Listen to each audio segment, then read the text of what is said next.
Feedback. Feedback. Hi, this is Theo Broughton. And I am Thabiti Mpinda. Inviting you to join us each Monday at 9 a.m. for Feedback, A positive image production by Hood Research. Encourage others to tune in each Monday on Comcast Detroit, Roku, Amazon Fire TV, watch WHPR TV Network anywhere. and take us along with you. Feedback. Feedback. Feedback. Oh, there it Here is. we go. And take us along with you.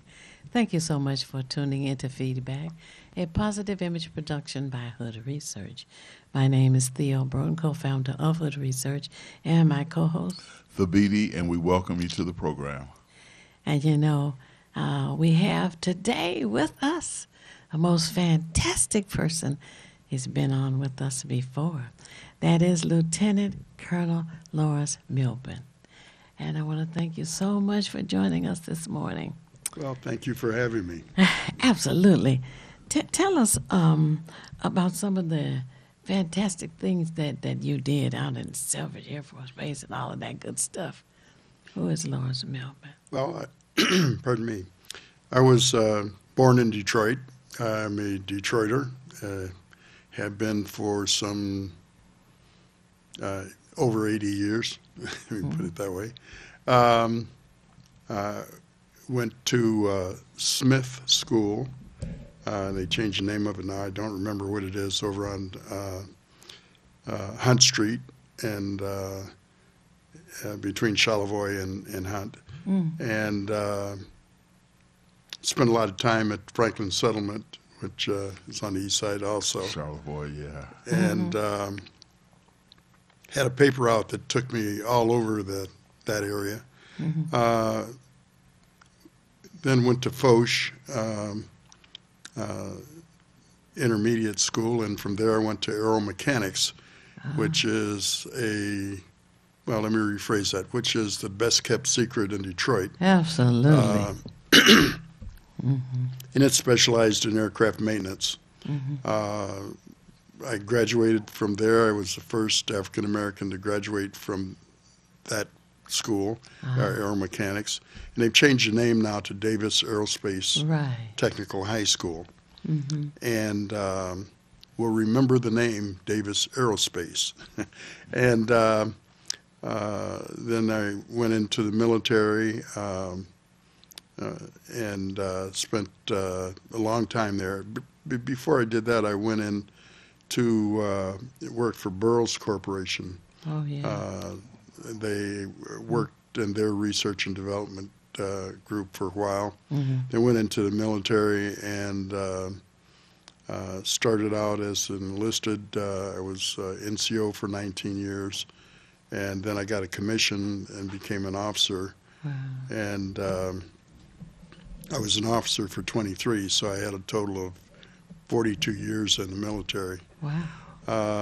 But while I was working at Burroughs Corporation, I have 2 United States patents in computers. And went into the military. As I said, I was aviation electronics. They call it avionics. And then became an avionics officer. Then I became an aircraft maintenance officer. Then I became an aircraft maintenance squadron commander. Then I became an aircraft maintenance group commander. Then I became the base commander of Selfridge, the first African-American base commander at Selfridge. Wow. And then The Air Force Base then was they well over retired me because I got 5,000. too old. Listen to you. The Selfridge Air Force Base had over 5,000 employees, right? So around in there. It had 5,000 people there, but they were not employees. Some were family members and that kind of stuff. So, there was a large base, and it is the largest Air National Guard base in the country. It was previously known as the home of the generals because all the base commanders eventually became general. And that held true till roughly 1970 or so, when the Michigan Air National Guard took over. That did not occur at that point. We then most of the base commanders were colonels. So that was my job. Wow. And the base there has a connection with the city airport, now known as Coleman Young International Airport. And I just think that there's so many things that Detroit is responsible for and need to be proud of. And we always have someone trying to just undermine us, if you will. Sure. But Davis, his first name was Benjamin Davis. Right. Well, Was he? I'm also a member of the Tuskegee Airmen. And the Tuskegee Airmen changed the name of the school from Aeromechanics to the Benjamin Oliver Davis Aerospace Technical High School. Ah, gotcha. Which is the name that it has today. And it was named after General Davis, the first African-American commander of the Tuskegee Airmen, or the 332nd Fighter Group. I gotcha. Okay. They are, I have been working with the school, Davis Aerospace,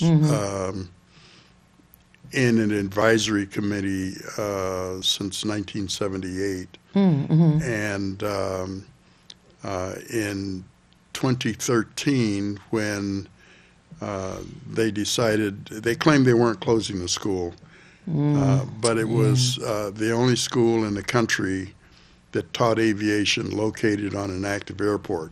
And they decided to move the school from Detroit City Airport 5 miles away to Golightly.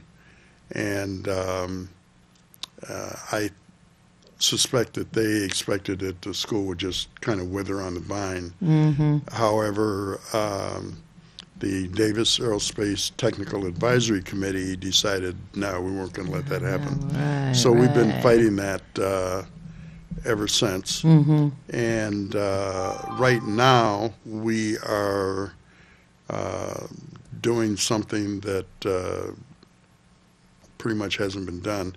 We've reversed that, and the school is coming back to the airport now.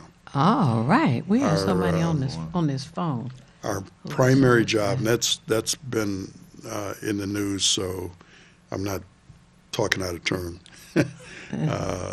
So the trick is now to ensure that it has a relevant curriculum, because we lost certification, our FAA certification, when the school moved from the airport to Golightly. So now we have to get FAA certified instructors and then get our FAA teaching certificate back again. And that's a doable thing now that we're coming back to the airport. I got you. Let's pause for the calls and see who's on the line. Hello, caller. You're on the air. Would you share your name and how you're viewing us, please? Hello, caller. You're on the air. Hello, is it me? Speak up, please. Hello, this is Keith Hines. Hi, Keith. Keith. Production. Hi, Keith. Happy Monday. Happy Monday, Theo, Fabidi, and Colonel. I'm looking at my whole family. Yeah. I got the Colonel. That's Aeromechanics right there. I got Fabidi. That's the International Bar Electrical Worker. And I got Theo Broden. Good research. All right. So, yeah, I just want to call and say that the Colonel represents a lot. You know, people don't really know it, but ASTEM, aviation education, has always played and will continue to play a major role in the growth of the aviation. You know, and right now it's critical because the city of Detroit has the opportunity to grow and excel with the growth of the aviation industry, which is larger than the automotive industry, of course. You know, the city of Detroit can be a major component to the future advancement of aviation in the United States of America and around the world. That's right. And you know, I'm a 1973 graduate of aeromechanics, but I went on to be an electrician at Local 58, International Electrical Workers, and an electrical inspector for the city of Detroit. right. Oh, okay. Well, pause right there. Hold on so we can hear some more. You were saying? Well, I was going to say you and I have something in common that I also attended Foch. Oh. But what I'm curious about, Lieutenant Colonel, is that you, instead of going to Southeastern, which was on the same campus, what made you go to Benjamin O. Davis? I loved airplanes since I was a kid. I mean, I was a kid then, but when I was like 4, 5, and 6, it was just a love of airplanes, and I heard about aeromechanics, and I said I want to go there, and all my counselors and everybody else said, no, you don't want to go there. I said, yeah, I do. What? And they tried their doggonedest to make sure I didn't go. Oh, wow. And so they wouldn't recommend me. So I went on my own. I just went out there on my own, showed up, and told them I wanted to go there. Hey, that's a ticket. Yeah. And they said, well, you know, you have to have a recommendation from the school, and they wouldn't give one to me. So my father, who was an insurance executive at Great Lakes Mutual Life Insurance Company, which was at that time the largest black-owned business in Michigan, pulled some strings and talked to somebody who knew somebody who knew somebody. Right, you know, right. And I got in. Oh, And wow. and after that, I went through the program and graduated. And there was another black guy that was there in the school, but he didn't graduate. He was there for about a year, and then he kind of left. I don't know who that. He was in a different class than I was, so I don't know who it was. Wow. Now, I would imagine there weren't that many African-American teachers there as well. Zero. Okay, that's what I thought. Yeah, because when I was there, it wasn't that many, but we were making, some inroads. Sure. Yeah. Yeah, What but I that was one of the big things. I did want to go to that school, and one of the counselors said, well, I don't know why you want to go there, but if you want to help your people, which was news to me, then you ought to become a doctor or a lawyer or something. So they kind of try to steer you into where they want you to be rather than letting you make the determination of where you want to go. Wow. I was very disgusted when I found out that Detroit Public Schools actually had 6 vocational schools, not 5. Right. They never spend any energy, time on letting the community know that Benjamin Davis Aerospace was available for students to attend. It's still difficult to find that out. Oh, yeah, we're working on changing it. That is, and at that time, when our son was in high school, he would have gone. I mean, he has a pilot's license now, but we're talking decades later. Sure. Yeah. Oh, somebody else Yeah. wants to join. Oh, okay. Okay. Hello, caller. You're on the air. Would you share your name and how you're viewing us, please? I'm not really viewing you, but I would like to view you. I'm out of town. This is James Ford from the Obama Weekend. How y'all doing? Oh, he's in Wonderful. Texas. Yeah. Good. Just wanted to say one thing to you all. I've kind of experienced a bad situation. The place that I was going to have the Obama Weekend celebration, they kind of backed out. I'm looking for a venue. So if your listeners if anybody's interested in hosting Obama Weekend, which is August 4, 5, 6, I would be glad for them to give me a call at 586-918-3061. 586-918-3061. That's August 4, 5, 6. And the other thing is before you get off the air, make sure you let people know how they can join or support Hood Research. Join or support Hood Research or donate, and I would appreciate that very much.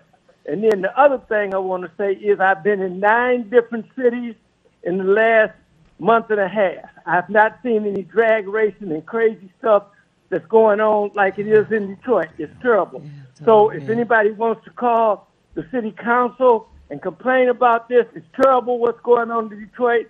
In Detroit, they're not reporting it to the police and that type of thing. This drag racing and red light running is crazy. I've been in 9 different cities. I haven't seen anything like this. They can call the city council at 313-224-4505. That's again, 313-224-4505. Thank you guys very much. And please let me know how we can donate or join Hood Research. You guys are doing a great job. God bless everybody. Talk to you later. See you in June.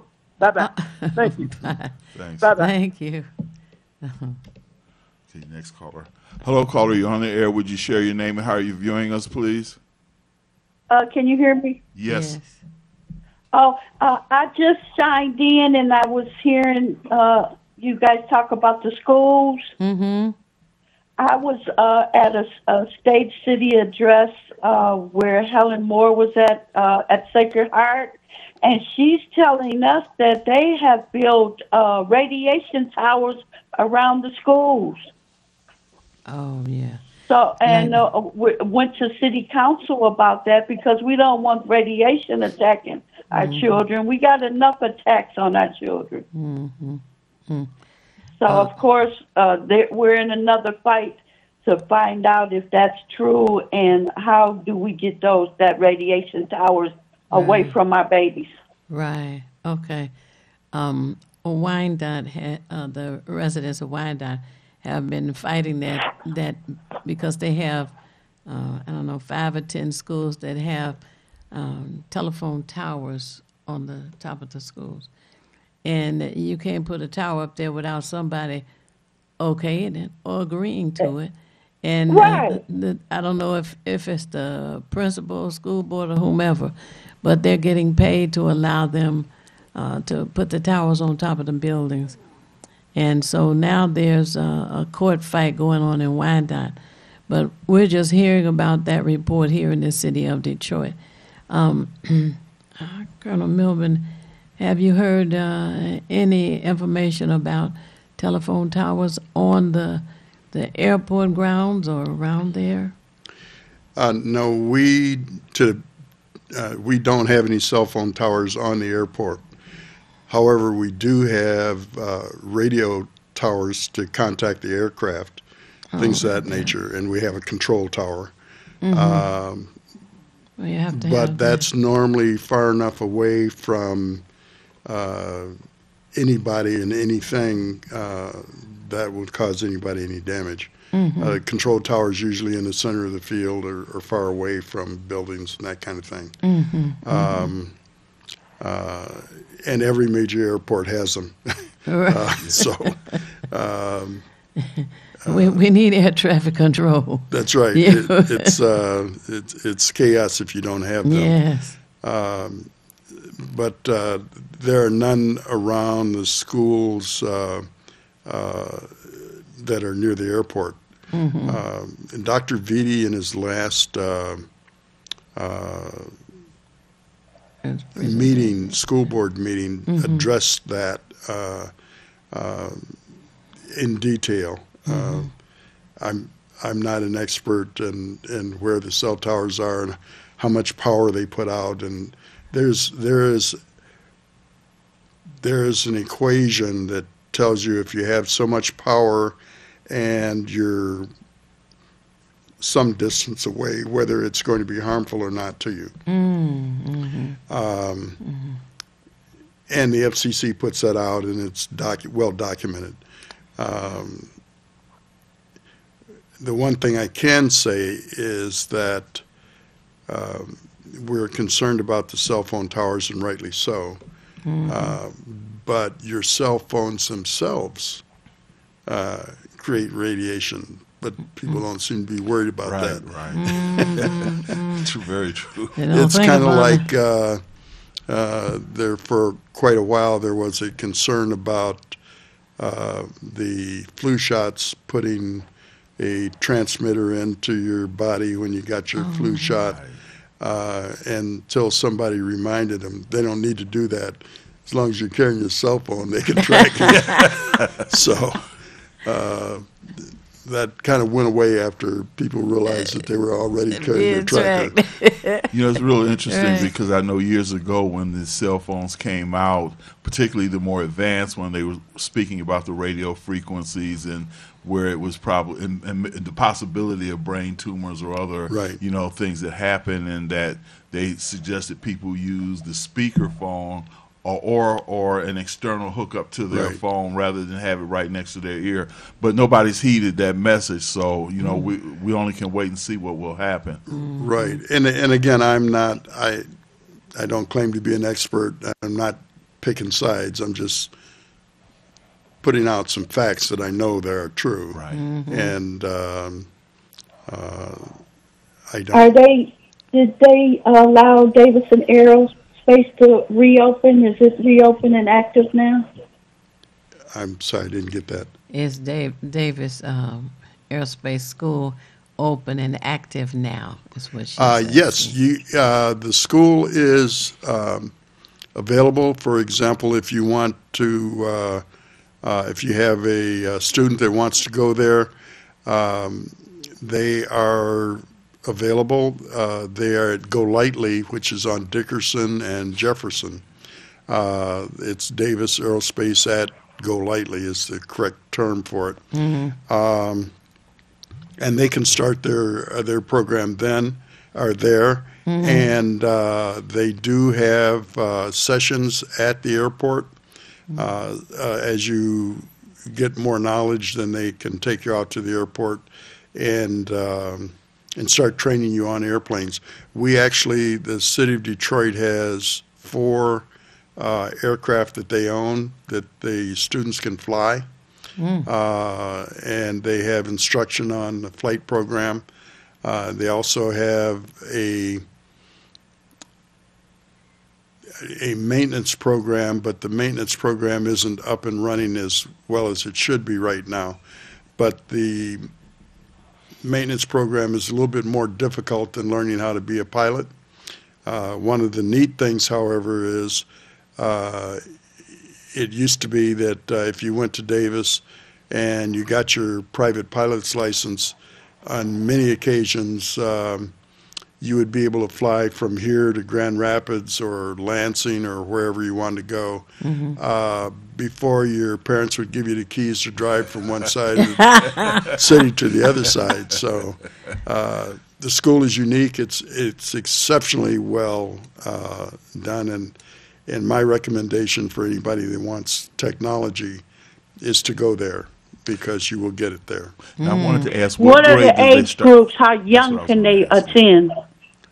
Say that again. Age group? Yeah, the age groups, yes. How do you have to be to start? It's a high school, but go ahead. Yes, it's a high school. It starts at grade 9 to 12, and it is well worth the investment in time and effort. And by the way, once we get back to where we used to be, you would be able to attend Davis Aerospace, and if you were lucky, you would get either an FAA certified airframe or power plant license, and the airlines would hire you. The starting wage at Delta Airline is $80,000 a year. Whoa. Did you hear that? $80,000 a year for an 18-year-old? Yep. Whoop, whoop. And it goes up from there. Great. Yeah. Colonel, too, what about that beautiful statue and that space station communication project? Wait a minute, Keith. We haven't gotten over $80,000 yet for an 18-year-old. Listen, an 18-year-old making $80,000 a year. He think he died and went to heaven. You know, Skilled trade. Please. And they've been speaking recently, especially with Southwest Airlines and a few of the other airlines and the industry in general, how there's going to be tens of thousands of openings because of people who are retiring out of the system. So, you know, it's interesting that, you know, it's a blessing that we have that here, number one. But as you say, advertising and getting people familiar with it is even more important so that students can have some sort of direction. And as Theo emotionally, it suggests 80 G's is a lot for her. 18 years. Bring that money back to the community. But the other important thing about it is when a student graduates and they've been certified to be hired for $80,000 a year, guess what? They don't have the kind of tuition bill. True. You know, hundreds of thousands of dollars. Our young people go to the universities, and when they graduate, they've been saddled with loans and God knows whatever else. But to no debt to be collect. all right, no debt to they collect. Right, I like that. And of course, the other option is if you do want to go back to school and college, you can afford to do it and pay your own way. Absolutely. So you don't have to take out massive loans if you're making $80,000 a year. You know, after you buy your new car, and you know, 'cause that's usually the first thing that happens. They want Then you know, and at that point you can decide, gee, I like this, or I'd like to know more about it and go to college. Fine, not a problem. There's another best kept secret in Michigan. Davis Aerospace is the best kept secret in Detroit. The Michigan Air National Guard is the best kept secret in Michigan because students from Davis or other schools with specialized skills can join the Guard, get a full-time job, and they're paying 60, 70, 80 grand a year also. Oh, my goodness. So the only problem with that is they give you a suit that they want you to wear all the time. They call it a uniform. But the idea is there are good paying jobs and you have to equip yourself to do it. And Davis Aerospace gives you the skill set that you can go out and get a good paying job, whether it's in aviation or the military or wherever there's technology, you will have the basic technology to get that job. Wow. The military will hunt you down. I can speak to that. Wow. Now, when you mention maintenance, that's the actual mechanics or someone you said which is much more involved. Yes. We can make a pilot in roughly 100 hours of instruction. Okay. But in order to make a mechanic, it takes 1,500 hours. Wow. Because that mechanic has to know everything about the airplane. He has to know how the engine works and why it works, the hydraulic systems, the avionics systems, and all the other systems to make the aircraft fly. And as many people say, and they have to be right 100% of the time, because you can't pull it to the nearest cloud and get out and kick the tires. So it's got to be right the first time, all the time. So the mechanics have a big job. Oh, absolutely. Can't imagine parking an airplane next to a cloud. What? Oh, goodness. We're already at the end of our first segment. And for those of you who are listening, if you've got up off the floor after you heard about the $80,000 income, call somebody. Tell them to tune in. Get you a glass of orange juice or a cup of coffee. It's the These Nuts Show with your host, Butter and friends. Butter here, magician escape artist, practicing for my show tonight. Come on in, have a seat. Everybody settle, Butter, you're on in 5, 4, 3, 2. In a few seconds, to get out of this one. Twist a little turn. Ta-da! It's showtime. It's your old friend Butter here. I may be a nut, but I know to wear my mask. Please welcome our first guest tonight, fitness guru, Wally Womack. Wally Womack here to tell you to wash your hands with soap and water for 20 seconds so you will stay healthy and strong like me. Almond Cruz here, sliding in with the news. Distance is what we must do to stay away from the chin and other germs in the air that might be trying to get on you. Social distancing is a wonderful way to see friends. As long as you're 6 feet apart, you win. Hey there, friends. I wouldn't miss this for the world. It's me, Pumpkin Spice, your healthy girl. Remember, it's important to use your kind hearts and follow the signs to stay healthy and safe at all times. Chica Chiminsky here to say, don't forget the little ones that need you to lead the way. That's how we remember to wash our hands, mask, and social distance today. Morgan Raisin. Yes, it's me, here to sing about health and safety.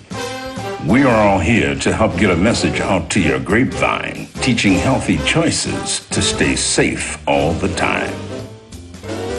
Don't let these guys drive you nuts. Put your mask on first. They'll let you be.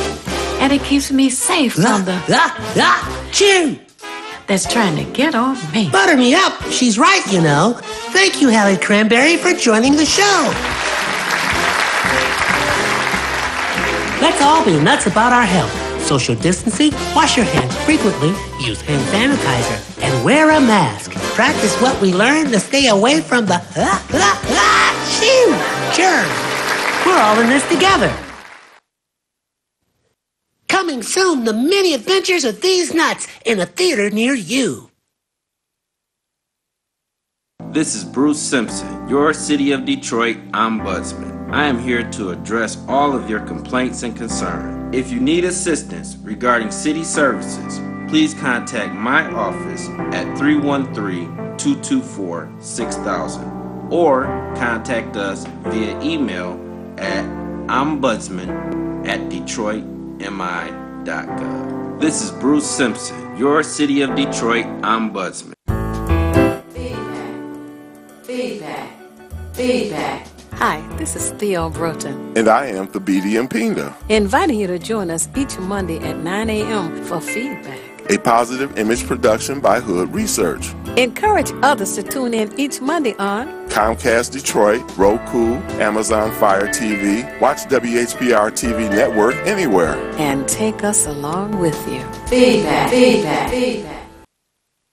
And we are back. Thank you so much for staying tuned to Feedback, a positive image production by Hood Research.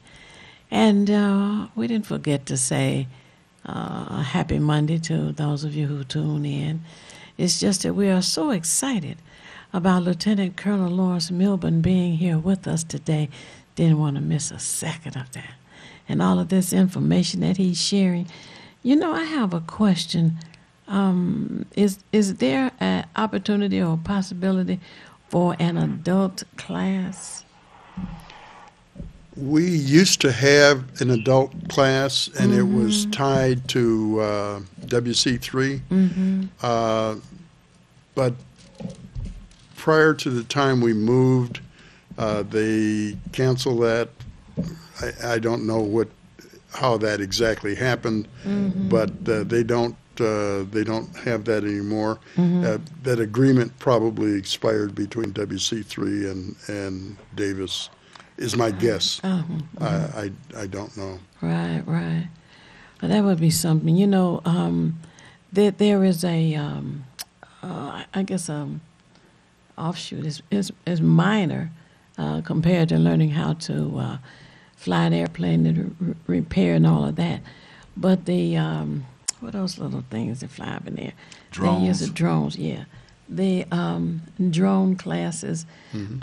Has there been any thought about even adding that to the curriculum when you put it together? We actually currently have drone classes, Oh, okay. and many of the kids have their kids, students, have their drone license. Oh. And in fact, just to make sure we're current in our on our Davis Aerospace Technical Advisory Committee, Yes. we have 5, 6 people with their drone licenses, including me. Oh, wow. And we also have 4 people with their amateur radio licenses, including me. So we try to stay technologically current. So one of our guys on our committee has both a drone license for here in the United States, and he also has one for Canada. Wow. So he's kind of unique in that he has both of those. Is it Sergeant King? Say again? Is that Sergeant King? Yeah, that's no. It's actually Tony Stevenson. We had him on. Yes, right. Yeah. And Captain King, he's in the Civil Air Patrol. He got promoted to captain, so he's a captain. Wow! And I believe Tony is he's a lieutenant. I think he's up for captain. In fact, I know he's up for captain. So hopefully he'll be getting promoted soon. Oh, wow. And Beverly Kendall Walker is also, she's a lieutenant, and she's up for captain. So all those guys are climbing the ladder of success. Yeah. Oh, that's fantastic. So now as it relates to the drone classes, is that just for the high school students at this time? That is correct. Now, we are looking at 2 things for the summer. One, we're looking at starting some drone classes at the airport. And the second one is we're going to have classes for students who want to get into avionics and get their amateur radio license. Now this is all for adults? For anybody who wants to go there. Oh, okay. Adults or kids. Okay. Wow.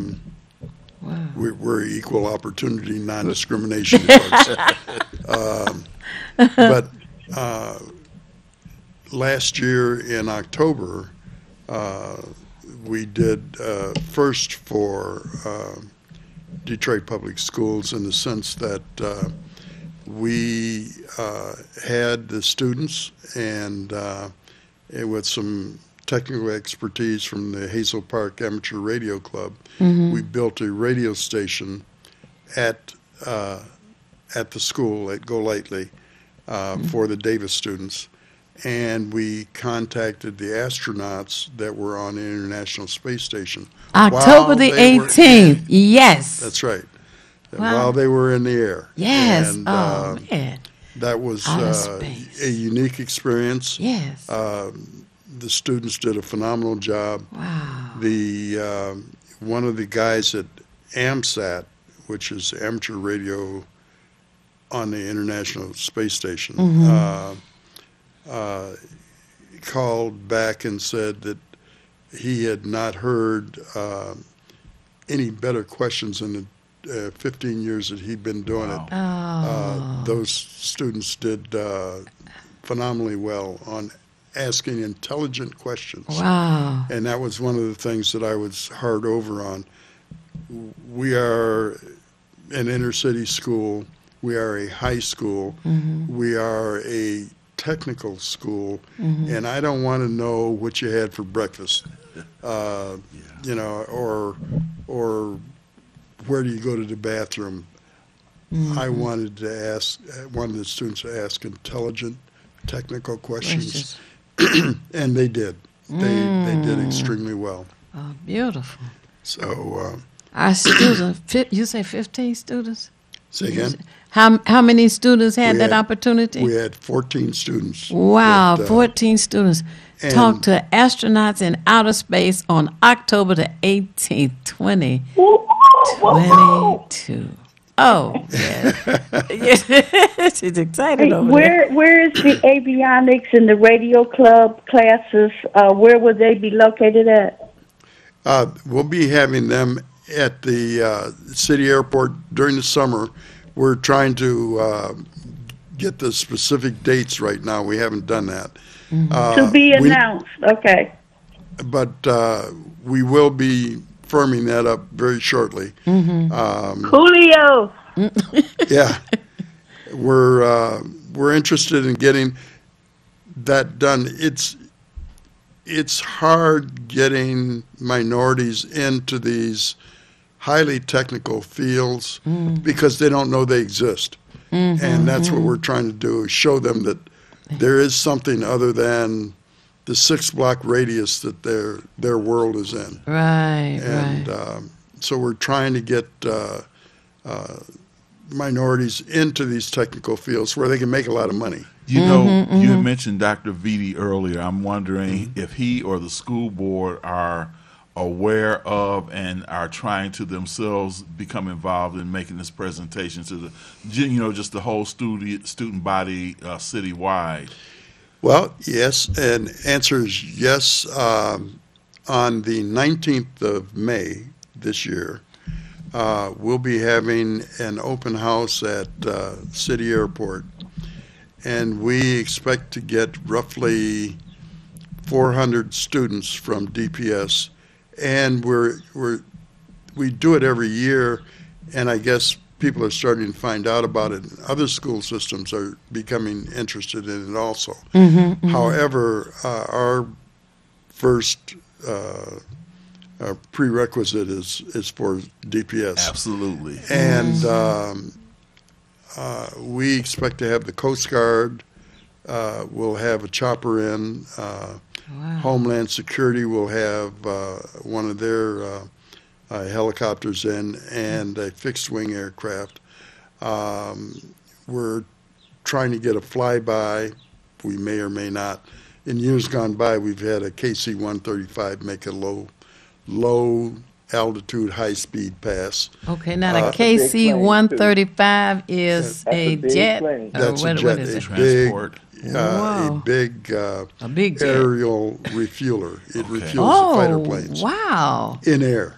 Yes. And the commander of the operations squadron was Colonel Donald Davenport, and he was a graduate of Davis also, and he's African American.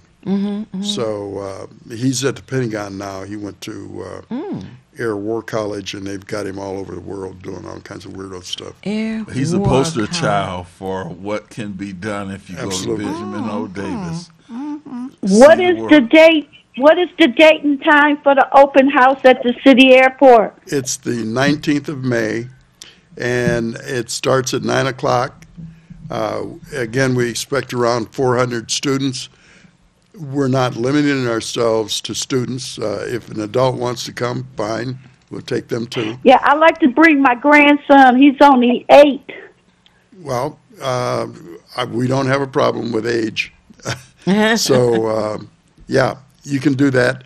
And I might just make an observation. You don't sound like you're old enough to have grandsons, so. Did you hear that? Yeah, I'm an old lady. I got 2 babies, which is my son and his son. Oh, goodness. But yeah, we expect to have pilots from the airlines, ground crew from the airlines, and the military both. We'll have all kinds of aviation and A-STEM, as Keith had mentioned. We coined the term A-STEM for aviation, science, engineering, technology, and mathematics.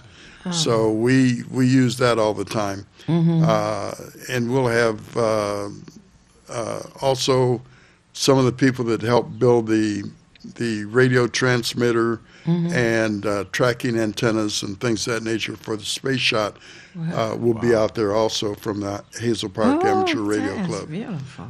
It's so Now, expensive. Wow. Yeah. We'll be trying to contact some satellites that are in the air, not manned satellites, because ISS is the only one that we can get to.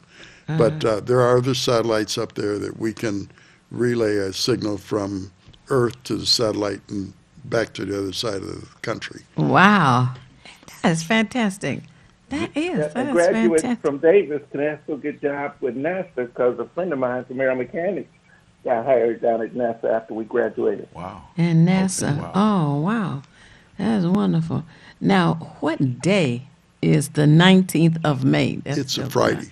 Friday, okay. Sorry about it. I meant to mention that. Friday, May 19th, starting at 9 a.m. That's right? correct. 0900. Until 0900. That's official.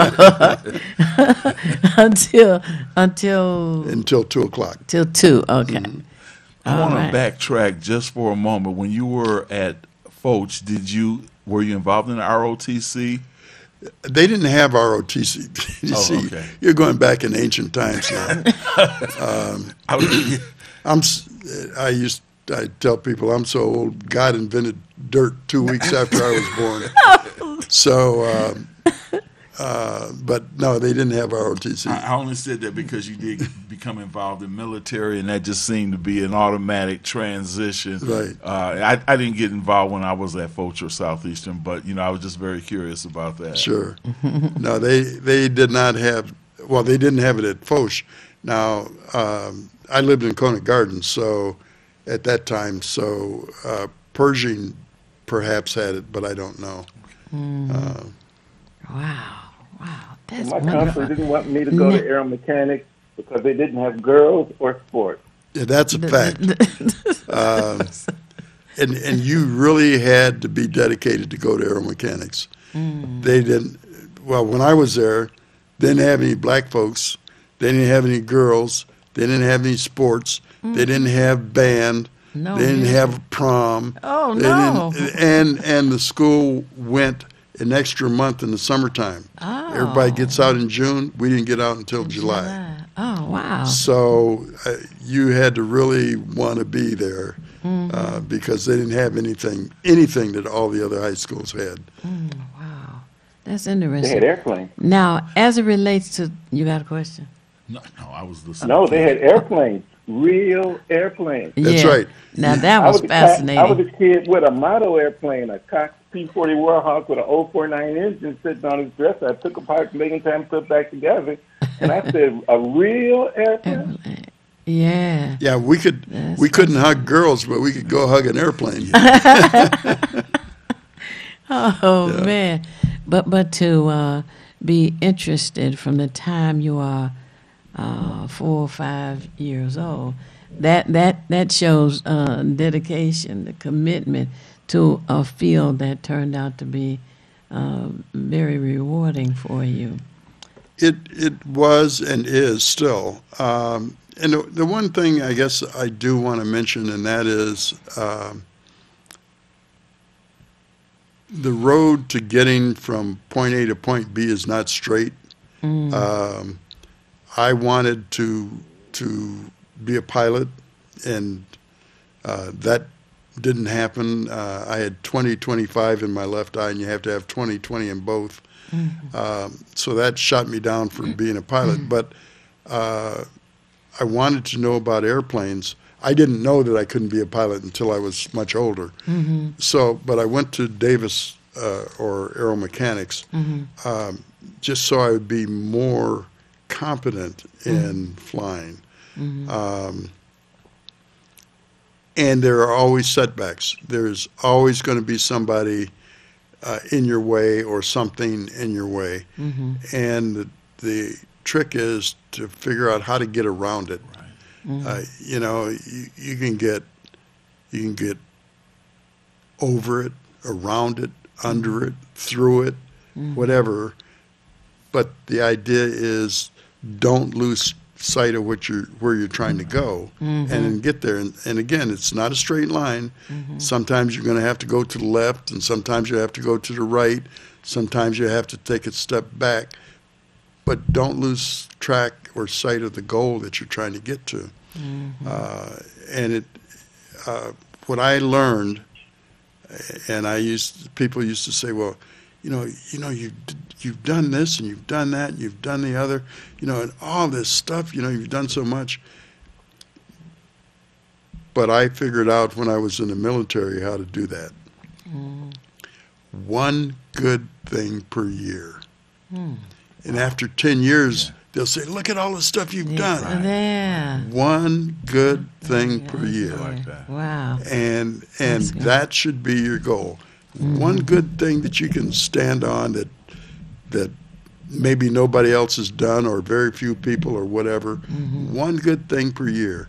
And again, after 5, 10, 15 years, you got a whole big track record, and people will wonder, how did you get there? What's your secret? Wow. But it wasn't built in a year. It took 15 years to get there. Wow. So you gotta really learn how to play the game. And my thing was that I decided was I'd try to get one good thing per year in. And then when I had my OER, which is Officer Effectiveness Report, then they'd have that one good thing. Well, he did this and he did that, and then the next year you got another thing. And then after that, you got a whole string of good things. Wow. I was, when you mentioned loving airplanes from the time you were 4 or 5 years old, there was a little boy who lived near us, and whenever you saw him, he was in the driveway playing with trucks. He was about that age, 4 or 5. And today, of course, he's a grown man. He owns his own 18-wheeler.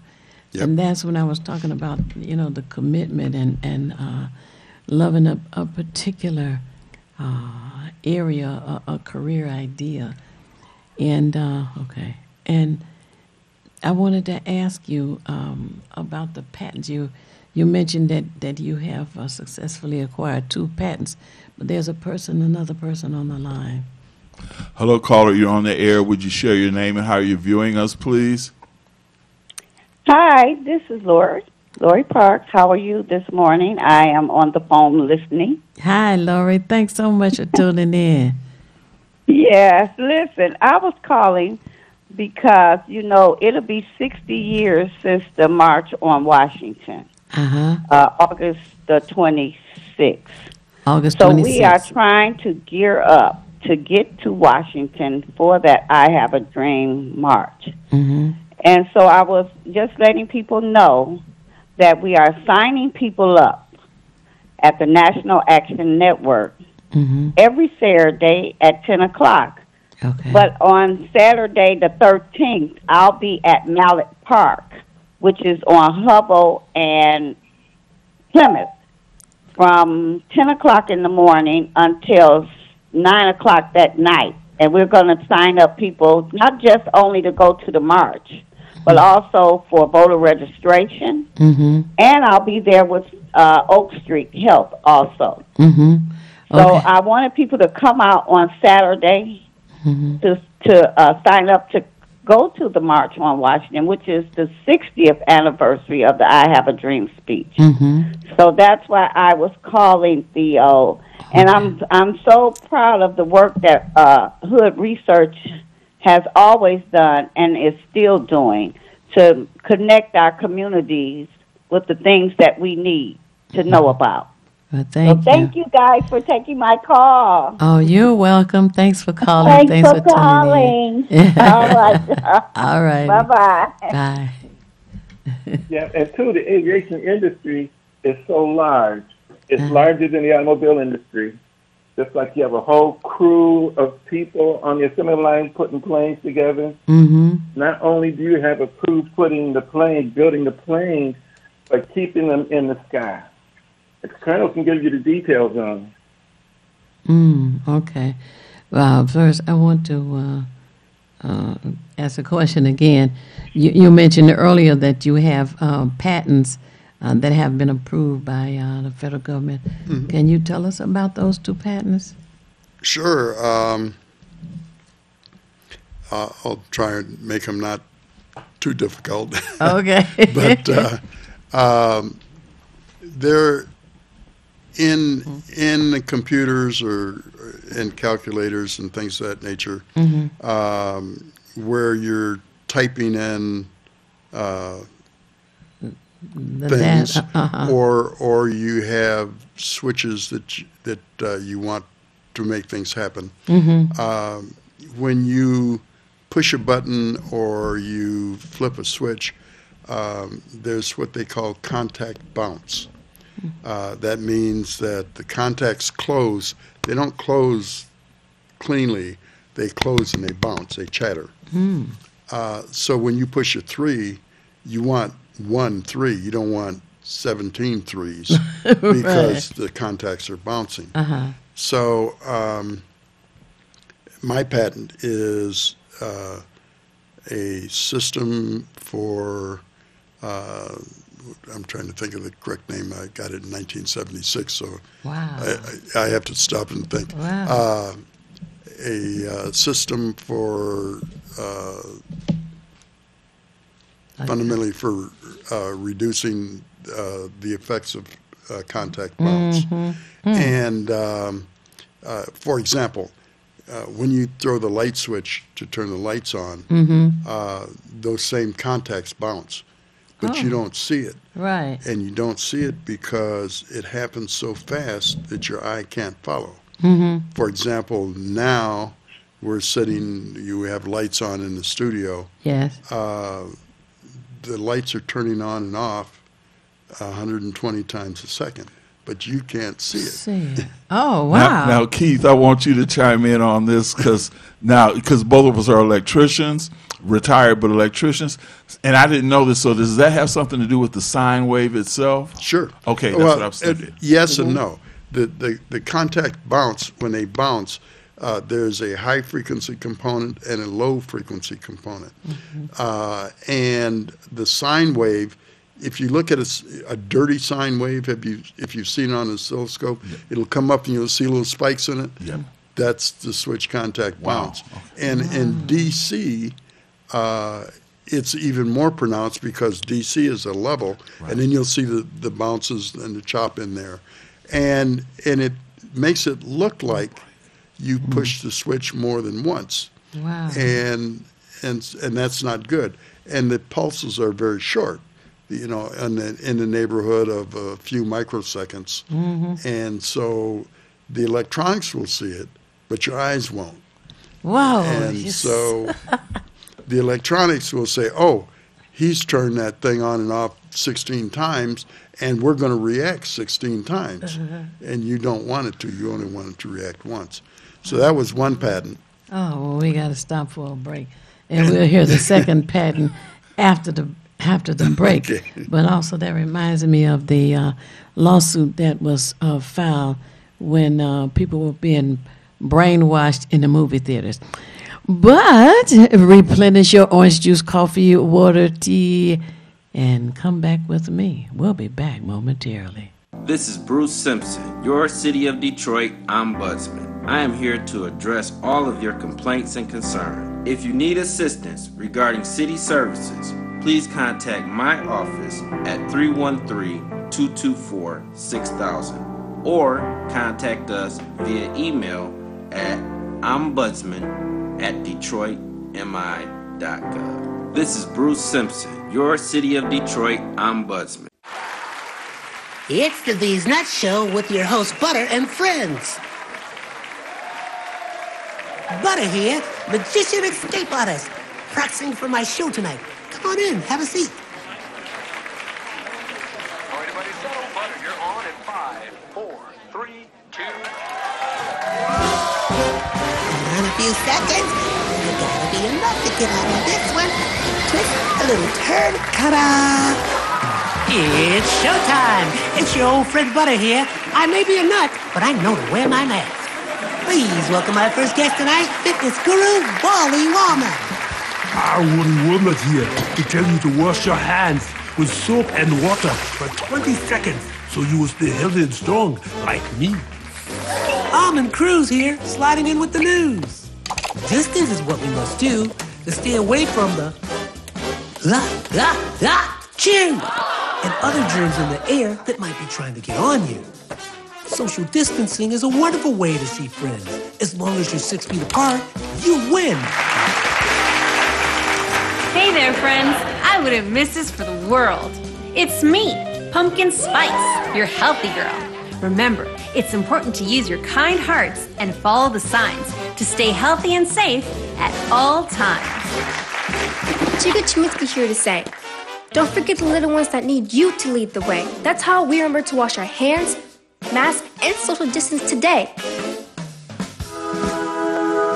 Morgan Raisin. Yes, it's me, here to sing about health and safety. We are all here to help get a message out to your grapevine, teaching healthy choices to stay safe all the time. Don't let these guys drive you nuts. Put your mask on first. They'll let you be. And it keeps me safe from the chew that's trying to get on me. Butter me up. She's right, you know. Thank you, Hallie Cranberry, for joining the show. Let's all be nuts about our health. Social distancing, wash your hands frequently, use hand sanitizer, and wear a mask. Practice what we learned to stay away from the germs. We're all in this together. Coming soon, the many adventures of these nuts in a theater near you. You're watching WHPS, Highland Park, Detroit.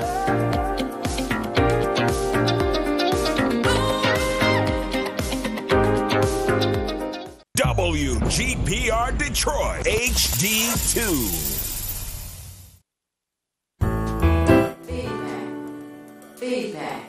Feedback. Hi, this is Theo Broughton, And I am Thabiti Mpinga, inviting you to join us each Monday at 9 a.m. for feedback. a positive image production by Hood Research. Encourage others to tune in each Monday on Comcast Detroit, Roku, Amazon Fire TV. Watch WHPR TV Network anywhere. and take us along with you. Feedback.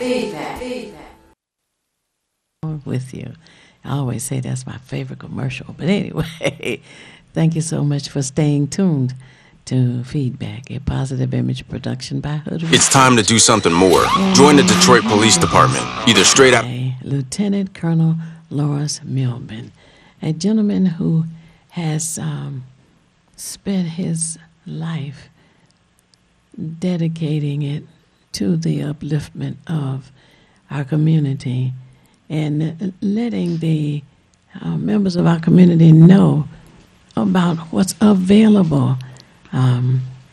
We're told that the largest industry in this country is in the air. In the air, aviation. And it's unfortunate that there had not been a lot of encouragement, publicity, and sharing of the information so that those in our community could benefit and benefit for a long time. But Lieutenant Colonel Milburn, tell us now about the second patent. Well, the second patent was unique also in the sense that in order to test the circuitry that made the first patent work, that means that you had to sit at an oscilloscope and make the circuit and get a switch and punch that dude until it failed. Well, now that means that you push the button, you watch the trace go across on the scope and determine whether it worked or it failed. Let's assume that that switch was, or the circuit that you were testing was 99.5% effective. Okay, but it's got to be 100%. So that means you're going to push the button 95 times before you can expect a failure. Now, by the time you pushed it on the 50th time, your eyes are crossed because you're looking at the scope and you're looking at this thing go by, and you're limited on the ability to push the button, look at the scope, see whether it's a pass or fail in your mind, and then push it again and do the same thing and push it again. And that takes a long time. If you were really good, you might get 60 of them in a minute. But then in an hour, you're talking a whole bunch of them, and it may or may not fail. So the second patent was a patent that would do all of that automatically for you, and tell you when it failed. And you could do, instead of maybe 150 in an hour or whatever, you could do 1,000 of them in a second. Wow. Oh, so you could speed up that whole process. Yeah. And it would tell you, oh yeah, it failed over here, and then it went so many and it failed again, and then you can start to narrow down. Now, a lot of people had circuits that they made that they claimed were debouncing mechanisms, and I could make all of them fail. You could dial in the parameters that you wanted, so that if you saw it fail once, okay, you can dial that in and make it fail multiple times. And the circuit that I made never failed. So the first patent was good, but the second patent was more important because it could check everybody else's. Oh man, that's fantastic. Now I'm curious. Go ahead, Theo. The only thing I was going to say, as I mentioned before the break, was when you talk about flickering and your eye doesn't really see it. There was a lawsuit in 1957 because in the movie theaters, the concessions were inserted in between. Yeah. And people couldn't understand, well, why am I thirsty? I'm going to go back and, buy whatever the beverage. Yes. Or popcorn. I'm hungry. And then when it was found out that they were doing that, that's where the lawsuit came in, and they had to discontinue flashing concession stand in between the movie commercials.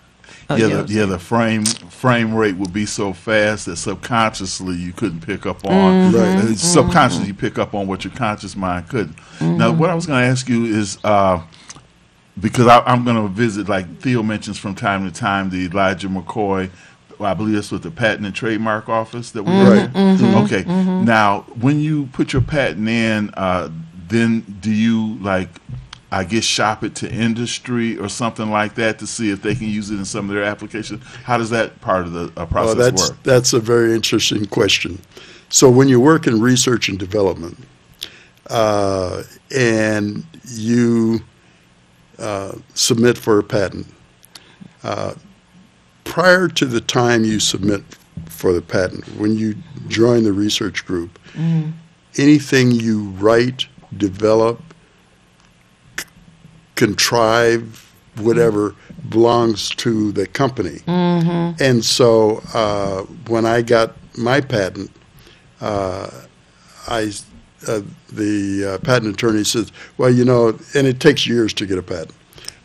So the company filed for the patent. I didn't have to do that. And it was their property because I asked. So you get this patent, and it says here that you get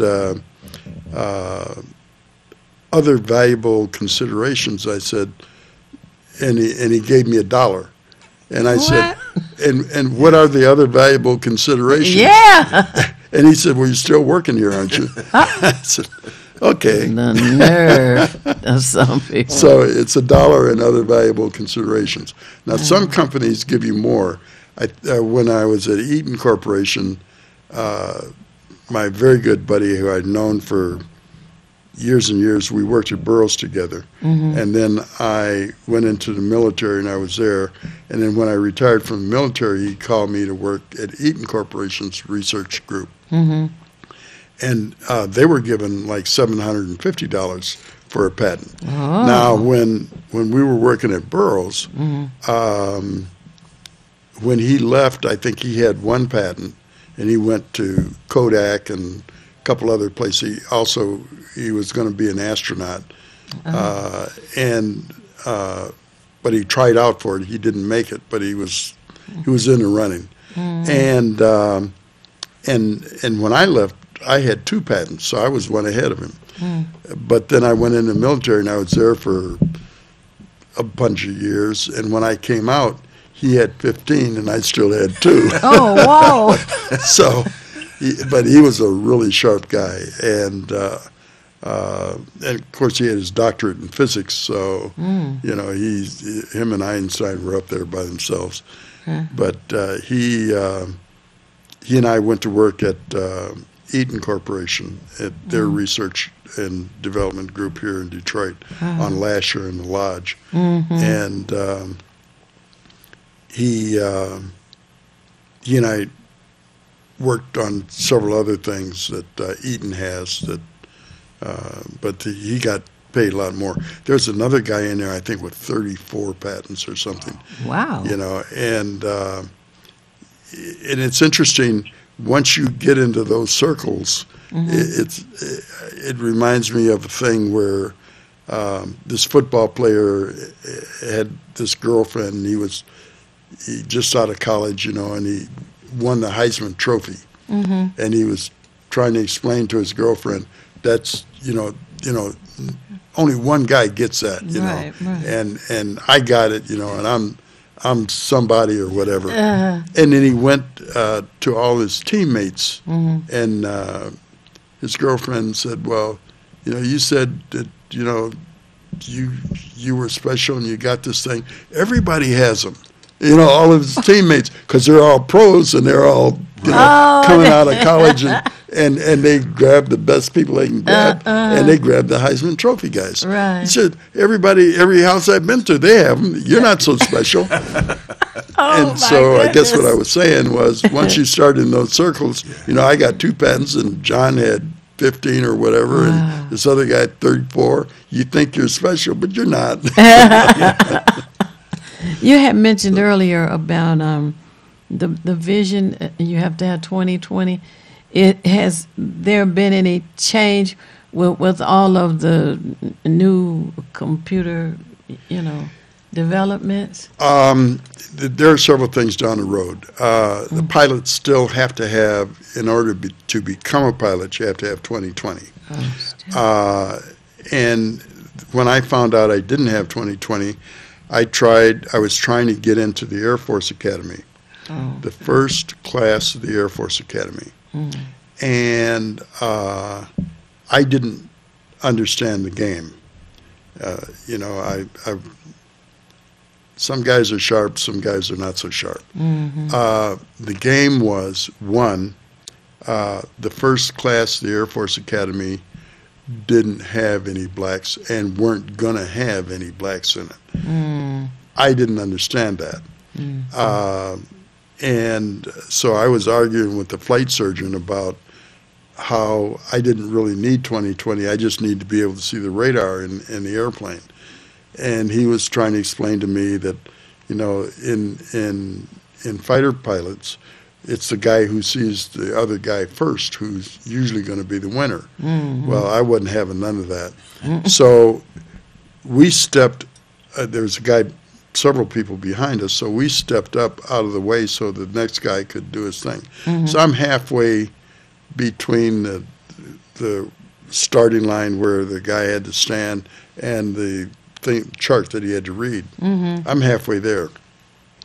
Guy behind me starts reading the chart, and I'm looking at it, I'm trying to see what the heck is he seeing. He's reading a Made in Japan sign at the bottom, and I'm halfway there, and I can't see it. He had 2010. Wow. And so that kind of knocked me out of the Air Force Academy. Again, the line from A to B is not straight. You know, you are going to suffer setbacks. The question is, how do you handle it? And so, yeah, it's one of those things where you get in, you get knocked down, you get back up, and you do what you got to do. Now, I wanted to ask you also, because, I mean, like you say, one good thing a year, you got so many good things. But one of the things you mentioned was amateur radio. So is that like ham radio? That is. Oh, okay, because I was talking with a guy who was at a book sale yesterday, and we just, got into a conversation. He mentioned that he was into that, and I told him that my mom's house had a antenna pole was probably at least maybe 25, 30 feet. So whoever the former tenant was or owner of that house was a ham radio operator. Right. And I've had friends that, this is way back in the day because I got into CB radio, but I had that, peripheral interest in ham radio. And I know some buddies I was talking to, they actually had said that they talk to people like all over the world. Correct. So I wanted you to just kind of tell us, how does the amateur radio thing work with the aviation? Because that's something that a lot of people are not familiar with. And like CBs have kind of gone, I mean, truckers still use them. Right. But, that's just something like, it's kind of popular in the 70s with a lot of us driving cars having a little CB antenna. We thought we were cool then. That's why we were breaker 1, 2. But how does the amateur radio work with the aviation industry? Amateur radio, radio transmitters are radio transmitters. Okay, they all do the same thing. The amateur radio is a good start. It gives you a good background in basic electronics. And I say that the amateur radios are state of the art. They're complicated. They are exactly what you want and need. But electronics is huge. My electronics was built primarily in research and development for computers and computer stuff. But I didn't limit it to that. We designed a lot of other things. And then when I got into, computers, that's one. Then in the military, I was in what they call fire control.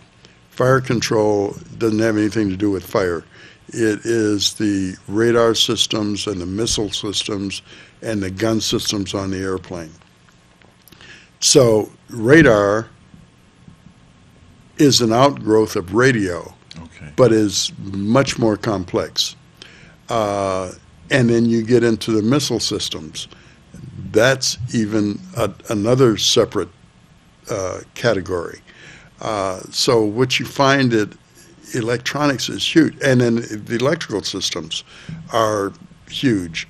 And on an airplane, for example, on the B-52, you can run several city blocks worth of houses on the electrical power generated in a B-52. Wow. And that's because it uses another part, electronic countermeasures, radar systems, communication systems, navigation systems. All these things fall into the general concept of radio and amateur radio. But you have to tie all those things together. You can be it's kind of like being a brain surgeon. Okay, you're good at brain surgery, but maybe you don't know diddly about podiatry, your feet. Yeah, right.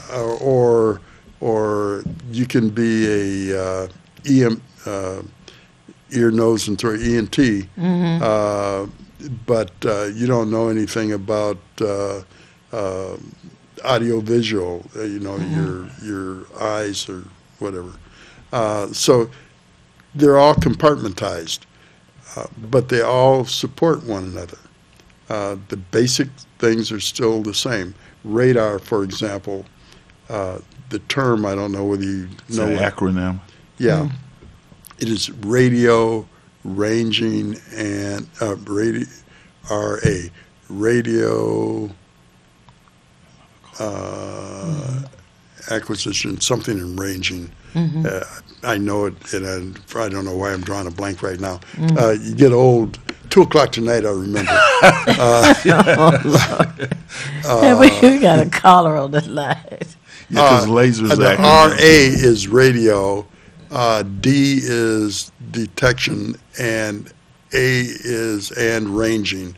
Radio detection and ranging is the term. Oh, okay. So they found it out by some Englishman was transmitting on a regular radio and found out that the ship going by, he got a reflection, and that's what started the radar. Technology oh, wow. is something else. Yeah. Could we have another caller? Mm-hmm. Hello, caller. You're on the air. Would you share your name and how you're viewing us, please? Hello, caller. Good morning. Yes. Hi, this is Beverly Kendall Walker. How are you? Hi, Beverly. Thank you for calling. We're wonderful. And happy Monday. Happy Monday to you. And I used your name in vain earlier. You got one of my And favorites. congratulations to your promotion, Beverly. Oh, thank you. I'm just so amazed about it. But you have my favorite person sitting next to you. Oh, Lieutenant Colonel Milburn? What? Couldn't be me. well, Tubby, I mean, it could be. But, you know, yes. It's not. No, I'm just kidding. Good morning, but, Beverly, you know, my cool sister. We have such a fascinating opportunity now to capitalize on the whole field of aviation. And Colonel Milburn is the best person to articulate that. Yes, absolutely. Beverly, as soon as he said $80,000 for an 18-year-old. Yes. Oh, man. 18, So you kidding me? So we're trying to gear up for June the 4th. I think that would be our target date to start the summer program. And that's a Saturday. So we're going to nail down the time. Wait a minute But now. of course, as Colonel Milburn says, all ages, we need to expose people to the opportunity that aviation presents itself. Yes, definitely. Definitely. I want to ask you a question quickly, Sister Kendall. I noticed you put a video on I guess they were putting plaques at the Coleman A. Young International Airport. Could you just give me an idea what I was looking at? So what you were looking at is the project of completing the Tuskegee Airmen Monument at the Coleman A. Young International Airport, a.k.a. City Airport. Yeah. And so they were laying out the granite tiles, the brick pavers, and the information plaques on how it's going to look. We have the projected finish date of Memorial Day, but it may be extended until July the 4th. However, you can still support that brick effort by purchasing your own brick. You can salute a Tuskegee Airman. You can salute someone in your family who's in the military. You can put your own name up there. Well, all of that would go toward completing that project. It's going to be beautiful, a living testament in support of the Tuskegee Airmen, be they pilots or mechanics, who fought the battle against racism and the fight for democracy, of course, in World War II. But the fight continues because, as you know, as Colonel Milburn has said, the percentage of blacks who are in aviation is still about 3%, the same as it was in World War II. 3%. Oh, God. Well, and the one thing I did want to mention, and again, I mentioned it earlier, Beverly has her drone pilot's license, and she also has her amateur radio operator's license. Wow. So if we can do it, and we ain't the sharpest tax in the world. Listen. Absolutely. He is absolutely correct. If I can do it. Well, now when under his tutelage. I know that's right.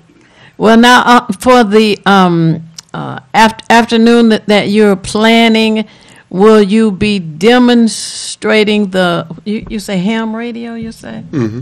Will you be demonstrating that? Yeah, we're going to, that curriculum will encompass ham radio, drone. It'll be Airport 101. It's the basics in aviation. Oh, so that's okay. where we're gonna start. Oh, okay. So we'll branch off into different areas, but we're just trying to make sure we're able to produce and have a product out here for people to gravitate to. It's just so much to do in aviation, and it's so many of us who are able to utilize that building that's been dedicated for that purpose. Okay. And we're going to do that. Okay. Now, is there a number for the Tuskegee Airmen for those who are interested? I know Sylvia's on the line. She's writing it down now. A telephone number? See? Yeah, Colonel Milburn has his phone number, and I'm like in a line here, so I really can't. I'm about to. As a matter of fact, I'm about to jump off this line, but. Oh, okay. I'm in the middle second. Oh, okay. Well, we definitely want to keep up and make the announcement when it gets closer to the date and time, so that our folks can circle it on their calendars. Yeah. Now the last question I want to have you share with us. How can we help as it relates to this lack of support from the Detroit public school system? All that will benefit our young people. Is there something we can do? Well, DPS is starting to be more receptive to what we're doing. But the big thing that we're after right now is making the curriculum relevant. Okay. We must make it relevant. I'll give you an example. Several years ago, I was talking to a parent, and she said that her daughter was a student at Davis, and she said, "Do you know what her first hour consisted of?" And I said, "No." And she said it was art class. And I said, "Oh, well, that's kind of different." Okay. And she said the second hour was something, and the third hour was another art class. And I said, "Why are you having all these art classes?" And she said she didn't know, but she wasn't happy about it. So I went and I talked to the school about it, and they said, "Well, we're giving them art classes in lieu of drafting," because that was what I was suggesting. Why we're getting drafting? Right. And they're saying, "Well, it's in lieu." I said, "Baloney." So when the student graduates, he walks across the stage, he gets his diploma, and he goes to Boeing to get a job.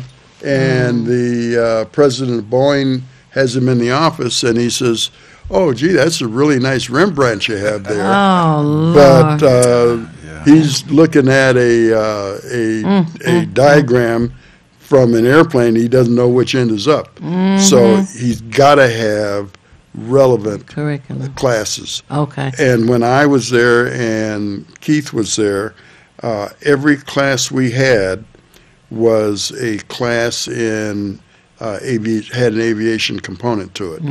Physics, history, everything had an aviation component. Okay. So we need to get back to that. The Detroit chapter, the Tuskegee Airmen, okay, right here in Detroit. So is there a number that you can share? As we're down on time, can we get contact numbers, Facebook page, ways that we can look up this information? Yes, sure. That's what I'm asking. I guess Beverly kind of suckered me in on that one again. So my number is area code 313-618-7833. Okay. 313-618-7833. Yep. And if you did not write that down or remember it, you can always call Hood Research.